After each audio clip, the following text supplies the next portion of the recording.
my mantra in CEO Builder is, I'm not here to answer your questions, I'm here to question your answers. And so I sat on Howard's board right up to the point that he got tired of my questions. Hello, everyone. It's Melanie Johnson back with another great episode. We always have fabulous people here, and today we are so honored. We have Rich Tyson. He is the founder of CEO Builders, and oh my gosh, this company is amazing. Rich is amazing. I'm going to let him start off by telling us a little bit about his background, and you're going to want to watch this episode probably more than once because I know there's going to be a lot of great nuggets here. Rich, thanks for coming today. So tell us, how did you get started in CEO Builders?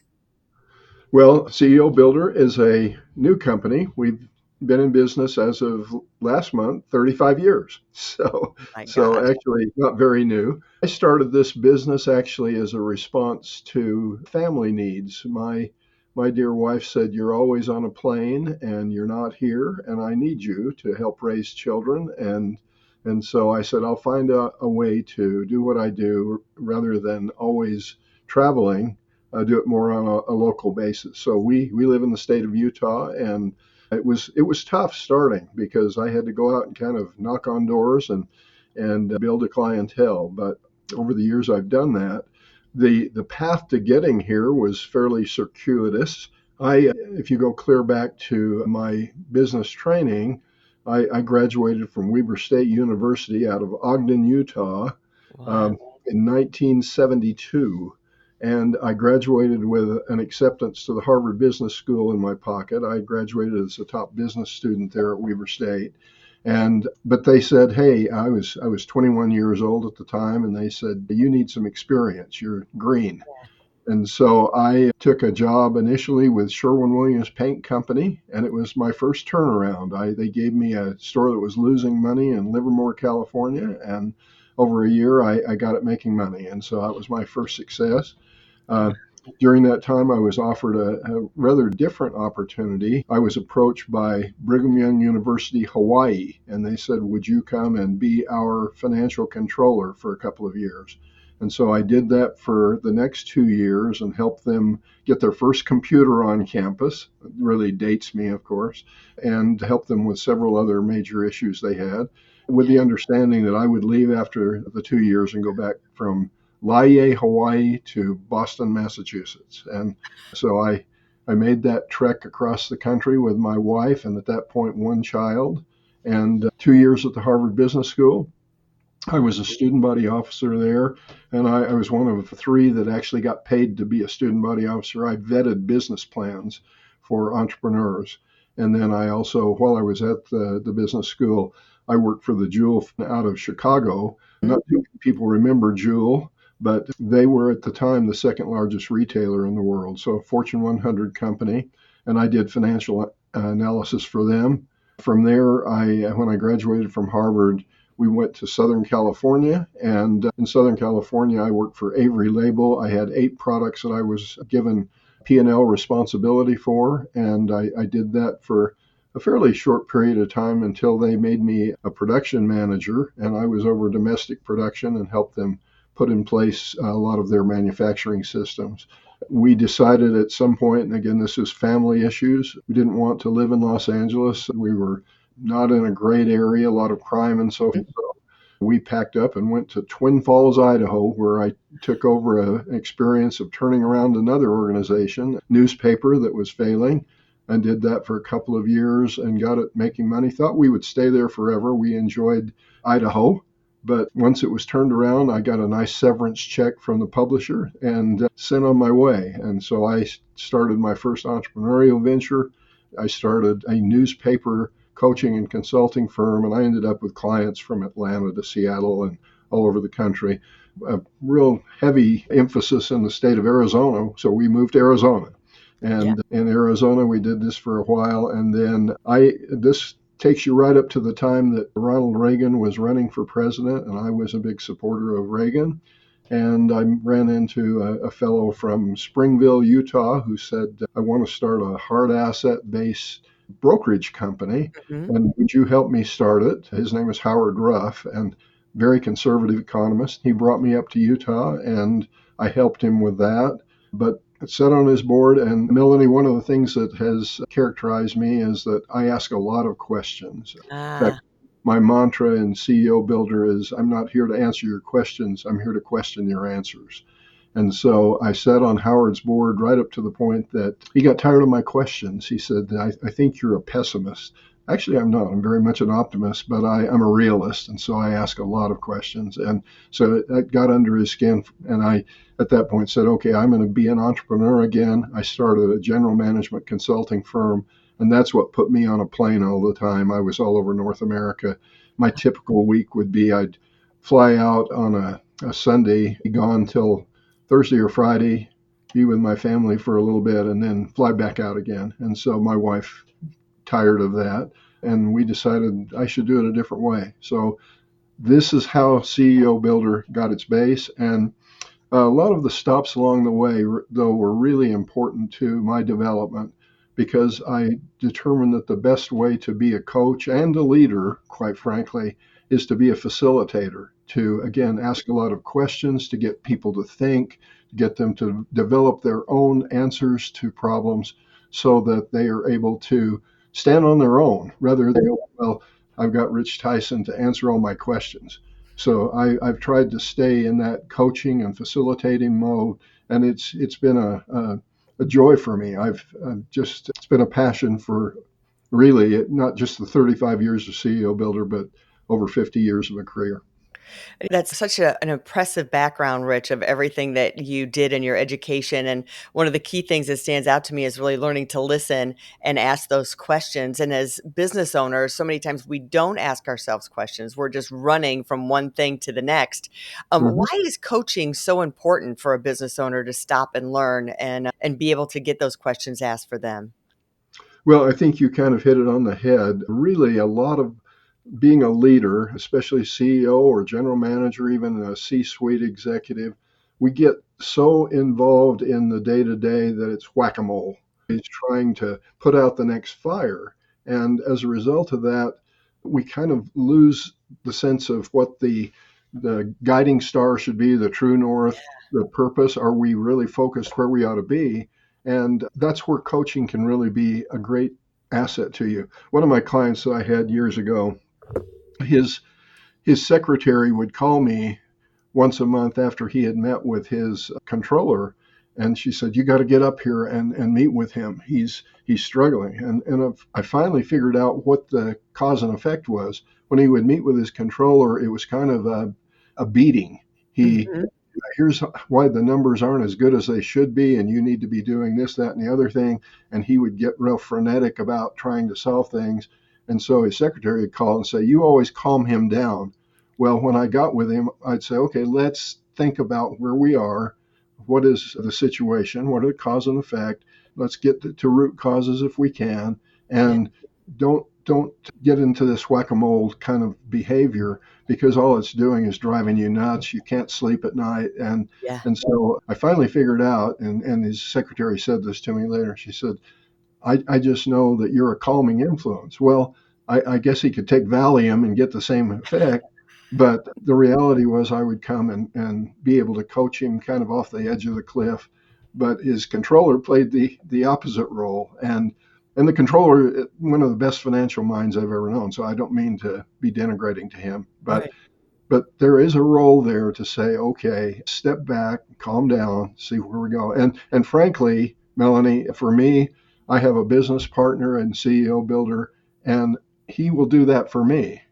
It's okay, Rich. I know you're juggling 14 different balls and you're frustrated. I can feel it. Calm down. Let me ask you some questions and get you to think through it. Mhm. And sometimes I think, can I just ask myself the questions? But the reality, I think this kind of role is valuable to anybody. And some people have said, well, you're my business therapist. And that makes me nervous because I don't have any degree in psychology. But that caring interaction, a lot of questions, and really for me, it's always been an intense focus on the Mhm. person, making sure that I'm fully engaged. I Yeah. had one occasion where I had three women come to me as part of an organization, and they said, we need a meeting with you. And I thought, I'm in trouble. They're after me for something. And they sat down with me and they said, probably seemed strange to you. We wanted to give you kind of a group compliment. And I said, well, what is that? And the answer was, we get 100% of you whenever we're with you. There's no smartphone. There's no computer that you're checking on. We get all of you. And I recognized in that moment that I had probably almost inadvertently slipped into that behavior, but it has been a Yeah. blessing to me. So, In today's world, that's so hard to do, to give all of you. We're distracted by so many things. And I even find myself, if I'm some like just having a conversation on the phone and it's just a friend or something, sometimes I'm scrolling on the phone while I'm mhm, listening to them, which is horrible. In your book, Align and Execute, you talk about the extreme sport of business. right. Explain what you mean by that. Well, I love that term. I think it's colorful, but let me give you a little bit of a metaphor for it. And you probably read this in the book, but one of the avocations that I've enjoyed over the years is canyoneering. So that involves getting in some really precarious situations, Mhm. dangling on a rope, often in a wetsuit, and going into waterfalls and some pretty intense situations. If you don't prepare yourself well for Mhm. that, that's a lethal sport. And I have taken clients on canyoneering experiences just to strengthen their sense of team building and so forth. Yeah. But we always prepare to the hilt. I can't afford to kill clients. And so, as a result of this, I look at it and I say, okay, if you could, in your mind, see somebody rappelling in a business suit with a briefcase in their hands, it's really kind of the world we're in every day. Now, Yeah. some days those are big cliffs and we're dealing with something that is almost existential for the business. Other days, it's just the minor stuff. But so often, if we make little mistakes, they compound. And so, part of the advantage of a coaching experience of somebody who has some depth, they that person doesn't always have to be Yeah. me, but that person needs to ask the good questions. And so going back to the rappelling metaphor, have we checked out all our gear? Have we put people on a practice wall to rappel? Have we given them experiences where they're going to have to, be in cold water? How are we preparing for all of those things? Again, I think those are great metaphors for just kind of the day to day of business. Yeah. Things happen and we can't prepare for all of them. But if we get into a preparatory mindset and we're thinking and we're asking good questions, and often, Melanie, this is the client coming back to me saying, well, you've made me think about this. What about that? And they're Yeah. putting me on the spot. That's good. And there was a time in my career where I was really nervous about that. I thought, boy, they're going to discover my flaws, my weaknesses, the gaps in what I know. That's okay. I mean, one of the most dangerous things with a coach is if you got a coach who thinks they know everything. Uh, it's a True. mistake. So, One of the things I love about your book are all the great questions that you have in there. You just start off the book even with asking questions about your vision and your goals and things like that, and your strategies and your team and what's aligned. And what do you find when you go into a business? Is there like a reoccurring issue that's always going on that with you're like, okay, this has been consistent with all these companies, and once they fix that seems to make a big difference for them?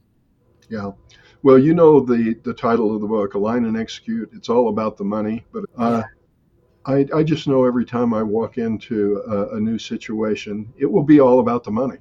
Mm. Uh, they're going to be concerned about financials. And so I don't try to dodge that.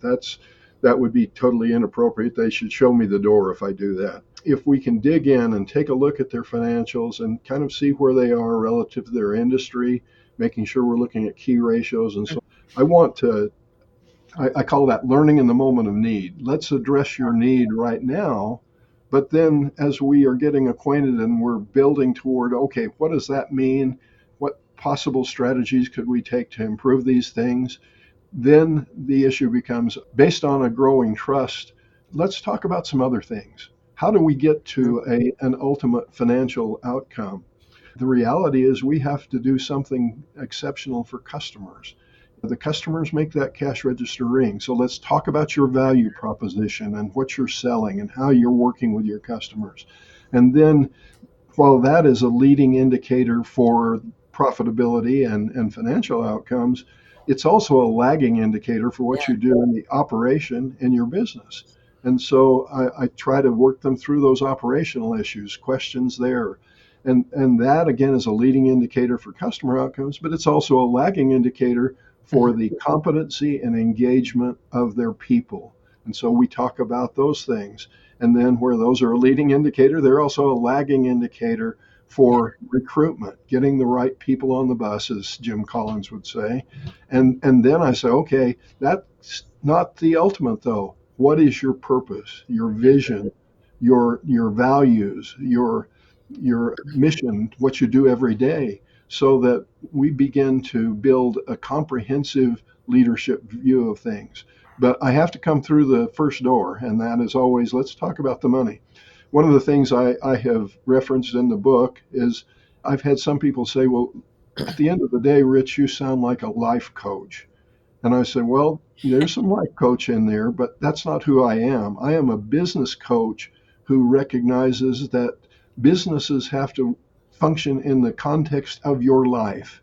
And at the end of your life, you may well find that if you're not careful, you'll regret how you spent those years. The Mhm. very last class I had at Harvard, the last day actually at the Harvard Business School, and I'll never forget this, they gave us a case study. And of course, all of Harvard Business School is case studies.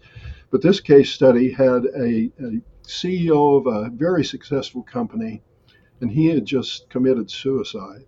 And he left a note that said, I thought I was doing everything the right way. I built this extraordinary business. This was, earlier in the 20th century. So he said, I made millions. Today, you probably want to say billions because of inflation. But he said, I've made millions, but I lost my wife. I lost my Mm. children. I don't know my grandchildren. I, my community really looks at me with disdain. I realize now as an old man, it wasn't worth it. I'm out of here. And the reason they shared that with us was they said, look, you're going to make decisions. You're going to have trade-offs in your life. Make sure that whatever you do, that you'll feel good about what you've done. You're through this mortal experience. And so in that respect, yeah, I'm a life coach. But what I'm saying in the book is let's get to your core personal purpose and have that drive your business purposes. Yeah. And I think there's a higher probability that at the end of it all, you will find yourself feeling successful and fulfilled in what you've done. And part of it for me is I had a client say to me some years ago, he said, Rich, I wish you didn't care so much about me, just care about my money. And I said, I probably can't be your coach. And he said, what do you mean? I said, if you're asking me to not care about you as a person, that doesn't work for me. That doesn't fit my purpose. Yeah. And we still work together, but he said, well, I still want you to kind of focus on the money. So The story that you told reminds me of it's the journey, it's the person you become through your business journey and your life journey, to keep that in mind. And you talked about vision, and I'm even finding with our company, we made a vision statement. We've been in business for 10 years, 10 years ago, and sometimes that vision statement or your vision evolves as technology changes. And is that okay to change your vision and your goals as you're moving along in your business? yeah, certainly we're living in a very dynamic world. One of my great advisors and friends was the dean of the Harvard Business School some years ago, and he looked at what I was doing with CEO Builder at the time, and he said, Rich, you've got a great business concept, but it doesn't seem real scalable. People want Rich Tyson. How are you going to scale this? And I said, well, let me turn the question on you. What do you see? And he said, I think you're going to have to grasp and utilize artificial intelligence. And I said, tell me how. He said, I don't know. You're going to have to figure that out. So my vision for my business hasn't changed, but the mission, I think, has to transition into, hey, we're living in a new world. Yeah. Artificial intelligence is coming into play. How do I use that? And more specifically, how do I use it to scale me? I don't know yet. I'm still trying to learn. I can tell you how to do that. We know how to do that. Good, good. I can Good. make a virtual clone of you of all of your content and information and even make it video where they're asking Rich. They can do a text message where they can type in, ask you questions, or you can pop up as you talking to them. It's pretty amazing. So we've been playing with that and using that for some of our content. Well, But we can good. talk about that later if you want. But Rich, your book, I want to encourage everyone to get Align and Execute. It's an amazing book. So many eye-opening things as I was going through it. I was like, oh yeah, we need to ask ourselves that again. And you forget to ask yourself those questions, don't you think? Oh yeah, yeah. I don't think this is a one and done thing. In fact, I hope what people will not do. I mean, you could use my book and apply it to yourself and say, okay, I'll work through the processes, and we got some worksheets in there and so forth. And when I've finished it, I can put that on the shelf and never worry about it again. You asked the question, do visions change? Yeah, you should be revisiting this. And one of my favorite authors is Simon Sinek, and he talks in one Yeah. of his books, I think it's The Infinite Game. He says you need to be, as the leader, the chief vision officer, the CVO. And so I look at it and say, hey, if you're going to do that, you better understand this is a process, not an event. And if you don't revisit it and keep your passion alive for what your purpose is, who else is going to do that? Now, again, we know if we do it right, our teams will become more engaged and they will buy in and adopt and help us with that. But if we go to sleep at the wheel, it's going to begin to go into entropy. It'll go away. And all the things I always like to revert it back to family. Usually I do it earlier in the interview, but everything that you're teaching is also for other aspects of your life of running a family, being that leader of the family and having the vision for what your family should look like and the goals for that of everything that you want to do. I think it applies to so many other variables of your life. Sure. Well, my wife and I have been married now 55 years. Oh, that's And, great. we celebrated that last month as well. That was an anniversary. And we have 6 children, 18 grandchildren, and Wow. 6 great grandchildren. And I believe in what I'm preaching. And so one thing I love about technology is I text all of my grandkids and great grandkids and stay in touch with them so that they know that grandpa's part of their life. And part Yeah. of that is sharing my values with them and my love, just that they know I care. And I had a elementary school teacher tell me this years ago when our kids were in that age. She said, "You and your wife are strange." And I said, "Oh, what does that mean?" And she said, "Well, you are highly engaged with your kids. We realize what we see in the classroom is that when they come home with homework, you sit down, you work with them. You don't do it for them, but you're asking questions and Yeah. trying to build on what they're learning in school." And I said, "Well, here's my personal philosophy. You school teachers are not babysitters. I expect you to teach, but the primary responsibility for teaching my children is me. I need to be engaged with them and help with that." And I've applied some of those philosophies as I've taught in some university programs, MBA programs, and so forth, where I've said, okay, my role as a teacher, especially if you're in a master's program, you should walk out of here with a mastery of the materials. And I can't control what other professors or teachers are doing. But for me, when you take a test and you get 80% right, well, that's a solid B. I guess you're satisfied. I'm not satisfied with that. That's not mastery. Right. So I've always said, hey, if you're willing, what I see as 80% grade is you have 20% shortcoming. So I'll work with you. If you'll put the time in, so will I, so Yeah. that at the end of this course you will have 100%. And That's great. most people don't even want to take advantage of that. It's like, no, I got other things to do, and I get it. They're But at okay the with same that. Yeah. yeah, but I look at it and say, okay, what was I hired to do?